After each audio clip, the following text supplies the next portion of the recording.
Welcome to another deep dive. Today we're going to be exploring this document called tkmfulltext.pdf, Hmm. and Okay. it's all about the Finch family in Macomb, Alabama, and we're Okay. going to be looking at Southern life in the Jim Crow era, so Mhm. things like childhood adventures and racial tensions and Mm. some big moral challenges. It's fascinating stuff, this document. It doesn't just focus on one family. It really gives us this deep dive into a whole society that's grappling with huge issues, and we see it all through the eyes of children. Okay, so to start, can you give us like a picture of Macomb? What's it like there? Well, imagine a place where, time moves just a bit slower. That's Macomb, described as this tired old town Mm-hmm. with red dirt roads and a pace of life that really lets you get to know your neighbors. And this setting really shapes the characters and how they all interact with each other. And this is where we meet the Finches, right? Exactly. The Finches are deeply rooted in Macomb, going back generations. Yeah. Atticus Finch, the father, he's a lawyer, a prominent figure in the community. Their respected status, it really adds weight to their story, especially with everything that happens. Right. Now, this document focuses on the Finch children, Scout, Jem, and their friend Dill. Can you tell me more about their dynamic? Well, Scout, who's our narrator, she's this bright, curious girl who's not afraid to speak her mind, I like her already. Yeah, and then her brother Jem, always up for an adventure, and together they create this world of childhood games and exploration. And then there's Dill, who's this summer visitor with a wild imagination, and he adds another layer to their dynamic. Now, what about this Boo Radley character? He seems like a big part of their childhood. Yeah, Boo Radley, he's this enigmatic figure surrounded by mystery and local lore. He lives in a dilapidated house, rarely seen, which makes him the subject of, tons of rumors and fears. So it's like he represents the unknown, something intriguing but also kind of scary for the kids. Exactly. And their attempts to lure him out, leaving notes, peeking into windows, even Jem sneaking out at night to get his pants back from the Radley fence. It shows just how fascinated they are by what they don't understand. It's like they're trying to figure out a world where people are considered, different outcasts. And it seems like their curiosity isn't limited to just Boo Radley. Scout starts first grade already knowing how to read, which doesn't go over well with her teacher, Miss Caroline. Right. This is where you start to see the social dynamics of Macomb. This Caroline, she represents this really rigid approach to education, totally clashing with Scout's more advanced abilities. It really makes you think about different learning styles and how those differences are sometimes, misunderstood or even punished. Yeah. And then there's the incident with Walter Cunningham, who's from a poor family. Yes. This perfectly shows the social hierarchy in Macomb. When Walter says no to Miss Caroline's offer to pay for lunch, Scout tries to explain the Cunningham's way of life. They're a proud family struggling during the Depression who believe in repaying debts in their own way. But Miss Caroline, as an outsider, just doesn't get it. It's like Scout already understands the, unwritten rules of Macomb society, even if her teacher doesn't. Precisely. And this clash kind of foreshadows the bigger social conflicts that Scout will face later, especially with racial prejudice. Now, speaking of prejudice, let's talk about Atticus Finch. He's about to take on a case defending Tom Robinson, a black man who's been wrongly accused. This seems like a turning point in the story. Absolutely. Atticus's choice to defend Tom, even though he's facing a ton of pressure. It shows his commitment to justice and equality. He stands apart from most of Macomb's white community, becoming like a moral compass when everyone else is stuck in their prejudices. It's interesting, though, we also find out that Atticus is considered the deadest shot in Macomb County, but he never brags about it. All right, that's an important detail. His humility is so different from the arrogance we see in other characters. It really tells you about his character and his understanding of true strength. And he tries to instill these values in his children, right? Teaching them to see things from different perspectives, do what's right, even when it's tough. Exactly. He stresses empathy and understanding, and those become crucial for Scout and Jem as they navigate this world that's filled with injustice and prejudice. But then things get more complicated when Aunt Alexandra arrives. Can you tell me about her? Aunt Alexandra, she's Atticus's sister, and she embodies all those traditional Southern values and that social hierarchy that Atticus is fighting against. She's all about appearances and gentle breeding, always trying to make Scout into a proper lady. So she kind of represents the clash between old and new ways of thinking, adding tension to the family dynamic. Exactly. And this clash gets even bigger when Aunt Alexandra tries to control Scout's relationship with Calpurnia, their black housekeeper. I'm seeing a pattern here. Scout seems to be caught between all these different forces pulling her in different directions. Exactly. And it's this constant push and pull that will shape how she sees the world and her place in it. Okay, so we've got this quiet town, a family facing pressures from inside and out, and a trial that's about to expose all of Macomb's prejudices. What happens next? Well, that's where things get really interesting. The trial of Tom Robinson becomes the center of the story, and those simmering tensions, they all boil over. We'll dive into that in the next part of our deep dive. I can't wait. This is really fascinating stuff. It is. And as we move into the trial, think about this. How do you think Scout's unique viewpoint as a child shapes our understanding of these complex adult issues? So we're back, and I'm really ready to hear more about this trial. You know, we left off with Atticus taking on Tom Robinson's case, a black man facing these false accusations in this racially charged place. What can you tell me about the trial itself? Well, the trial of Tom Robinson, it's really the core of this whole document.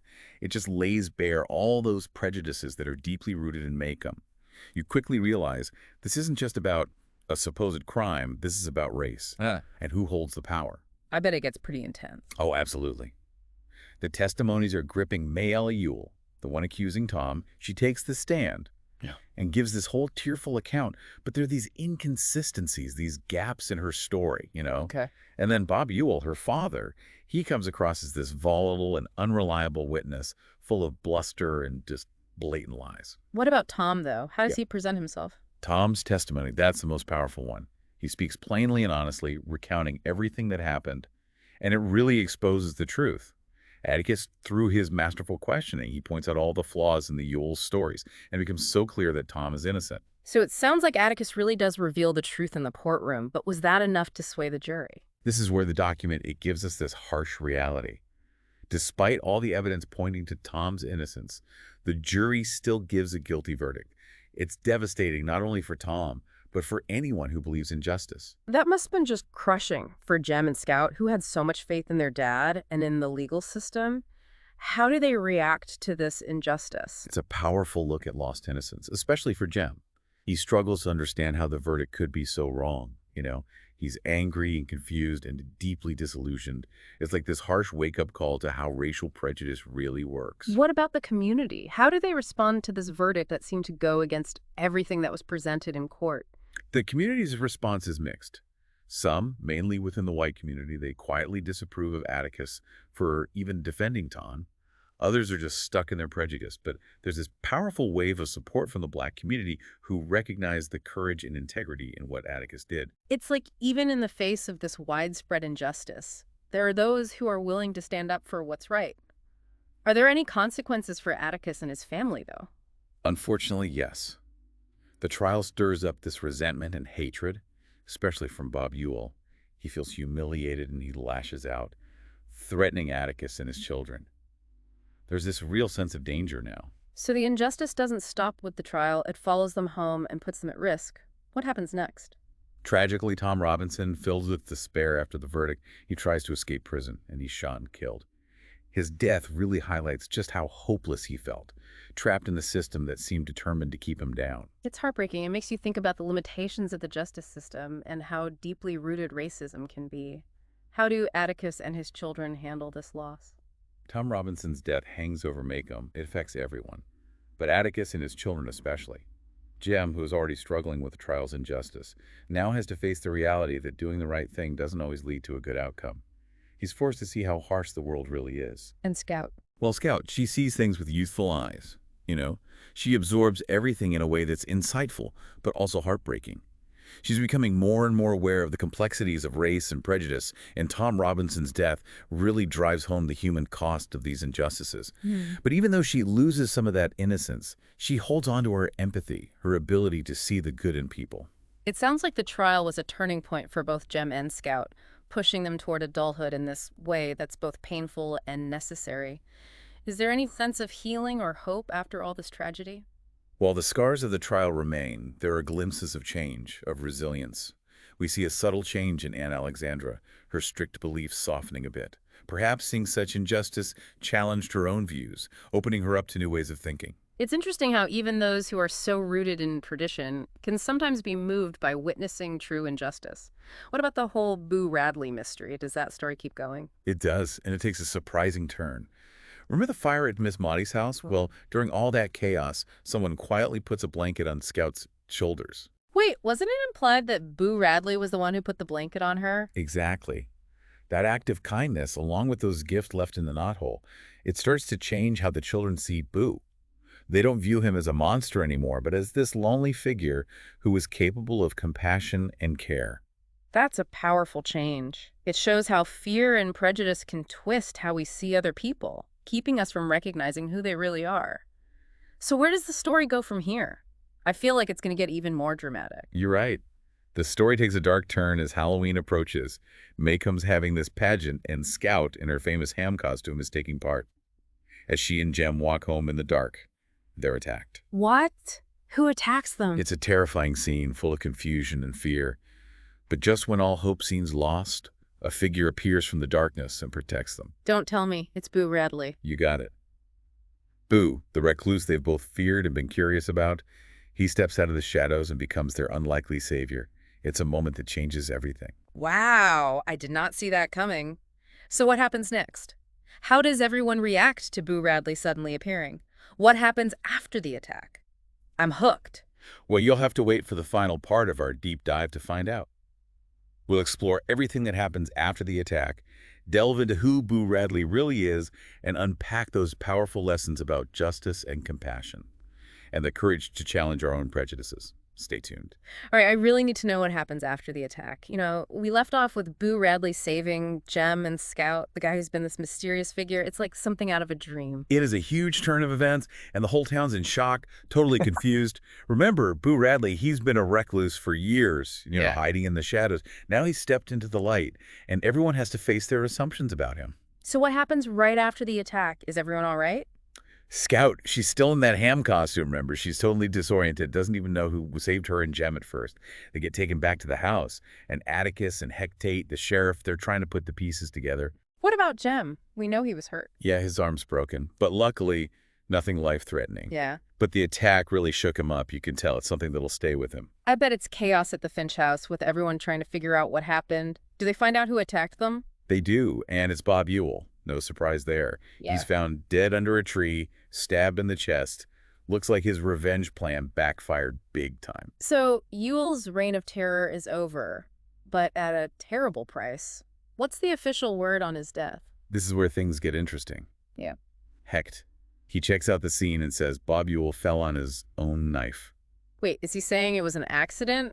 But we know Ewell attacked the kids. What Tate's doing, it's technically a lie, but it's really an act of compassion, Yeah. He knows that putting Boo Radley on trial, even though he acted in self-defense, it would just be cruel. So he's protecting Boo from the whole legal system? Exactly. Tate understands that Boo, after living so sheltered, he couldn't handle all the attention and the trauma of a trial. He chooses to shield him because sometimes justice needs a little more understanding. That's really saying something about empathy and the limits of the law. Does Atticus agree with Tate's decision? At first, Atticus is unsure. He's a man of principle, believes in upholding the law. But after a long talk with Kate, he sees the wisdom in protecting Boo. He realizes sometimes, for the greater good, you got to bend the rules a little. It's a tough choice, but it shows that even Atticus, who's all about moral integrity, he knows there's room for flexibility, especially in complicated situations like this. What about Scout? How does she take all this? Scout, with her childlike innocence and growing empathy, she just accepts Tate's story, no questions asked. She even walks Boo home, holding his hand. It really shows how much she understands and how compassionate she is. That image of Scout walking Boo home is so powerful. It's like she sees him differently now. Not as something to be afraid of, but as someone who's vulnerable and deserves kindness and protection. It perfectly shows the message of this whole document, overcoming prejudice and seeing the world through someone else's eyes. Scout, through her time with Boo, she learns to look past appearances and see the good in everyone. And then, as Boo goes back into his house, back into the shadows, Scout has this moment where it all clicks. Standing on the Radley porch, Scout sees the world like Boo sees it. She realizes he's been watching over them this whole time, leaving those gifts, fixing Jem's pants, and ultimately saving their lives. The monster they were scared of was actually their protector. That's incredible. It changes everything they thought about Boo Radley. So after this deep dive, what are we left with? What can we learn from the Finches and Maycomb? This document, Even though it's set in a specific time and place, it talks about things that are true for everyone. It makes us look at our own prejudices, stand up against injustice, and see that compassion and empathy are what we need to make the world a better, fairer place. It's a story that sticks with you, makes you think and question your own beliefs. Exactly. And while it doesn't give you easy answers, it does make you think about race, justice, and how we connect with each other. This has been an amazing deep dive. Thanks for taking us through this powerful and thought-provoking story. I think we've all learned a lot today. It's been my pleasure. And remember, the most important thing is to keep exploring. Keep asking questions, keep learning, and keep trying to see things from different angles. That's great advice. And to everyone listening, thanks for joining us. We hope you found this insightful and engaging. Until next time.